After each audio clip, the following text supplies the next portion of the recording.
پختون اور افغان کے لیے پٹھان کے لفظ کا استعمال بھی عام ہے، جس کی حقیقت یہ ہے کہ افغان جس وقت ہندوستان پر قابض ہوئے تو ان میں اکثریت ایسے لوگوں کی تھی جو بٹنی قبیلے سے تعلق رکھتے تھے، اور جو افغانوں کا دوسرا بڑا قبیلہ ہے ان میں لودھی، سوری اور سردانی و خلجی وغیرہ اسی قبیلے سے متعلق ہیں۔ یہ لوگ شام کے ایک شہر سے تعلق رکھتے تھے جو دریائے اردن کے مشرق میں کشان کے علاقے میں واقع تھا اور پٹھانہ سے موسوم تھا۔ اس نسبت سے وہ یہاں مشرق میں آ کر پٹنی کہلانے لگے۔ ہندوستان میں ان کو پٹھان سے موسوم کیا گیا اور وقت گزرنے پر اس قبیلے کو ہی نہیں بلکہ عام افغان کو پٹھان کا نام دیا گیا، جو امتیازی حیثیت سے ان کا قومی نام قرار پایا۔ ذیل میں ہم چند ہندوستانی مورخین کے بیانات پیش کرتے ہیں جنہوں نے افغانوں کو پٹھان کے نام سے یاد کیا ہے۔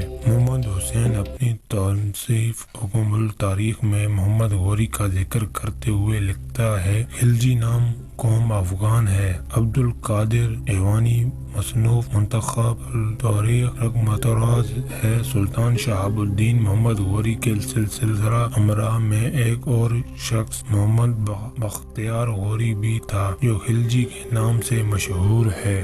وہ بلاد غور کے اکابر میں سے تھا اور جملہ اوصاف عمیدہ کا مالک تھا۔ تاریخی واقعات ہند کا مصنف خلجی کے متعلق لکھتا ہے: جلال الدین خلجی 1288 میں بادشاہ بنا۔ وہ پٹھان، سادہ مزاج اور رحم دل شخص تھا۔ وہ 1295 عیسوی میں فوت ہوا۔ اس کی جگہ اس کا بھتیجا علاؤ الدین عظیم الشان بادشاہ ہوا جس نے سارے ہندوستان کو اپنے قبضے میں کر لیا۔ وہ 1312 میں وفات پا گیا اور اس کی جگہ قطب الدین مبارک شاہ خلجی بادشاہ بنا۔ خلجی اور غلجی یا غلزائی اصل میں غرزائی ہیں، یعنی پہاڑی لوگ۔ ہندوستان کے خلجی جو مدتوں سے وہاں حکمران رہے ہیں، نسلاً پختون یعنی پٹھان تھے، اور یہ غلط ہے کہ خلجی چنگیز کے داماد خالج کی نسل سے ہیں۔ یہ قول تاریخ صحت نہیں رکھتا۔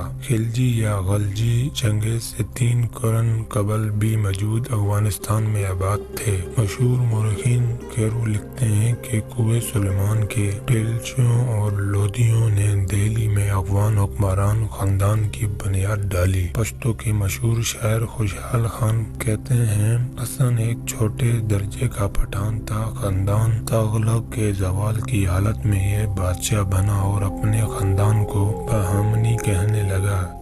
افغان باغ نصر جو قیدی یروشلم سے بائبل لایا تھا، ان میں سے کچھ بائبل اور اس کے 9 نواں میں اور بعض کو ملک ایران میں آباد کیا گیا تھا۔ ابتدا میں یہ لوگ موسیان اور سلیمانان کے نام سے یاد کیے جاتے ہیں، لیکن کچھ مدت بعد افغان کے نام سے موسوم ہوئے۔ ساسانیوں کے ظلم و ستم سے تنگ آ کر جب یہ لوگ ملک ایران سے خراسان وغیرہ پہنچے تو انہیں افغان ہی کے نام سے پکارا جاتا تھا۔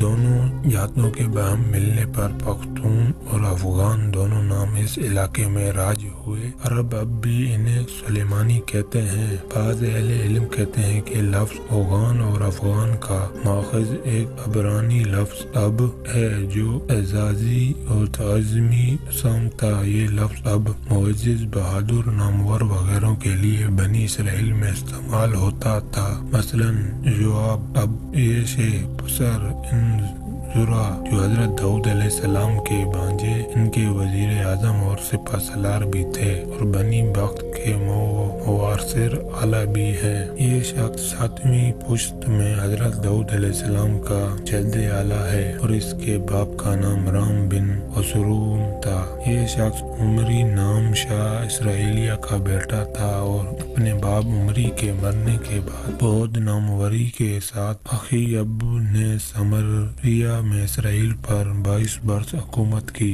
دمشق کے دریا ابانا، جس کا قدیم اور اصلی نام بردی ہے، لیکن بنی اسرائیل نے اسے اسم تنظیم ابانا سے موسوم کیا، یعنی بڑا معزز دریا۔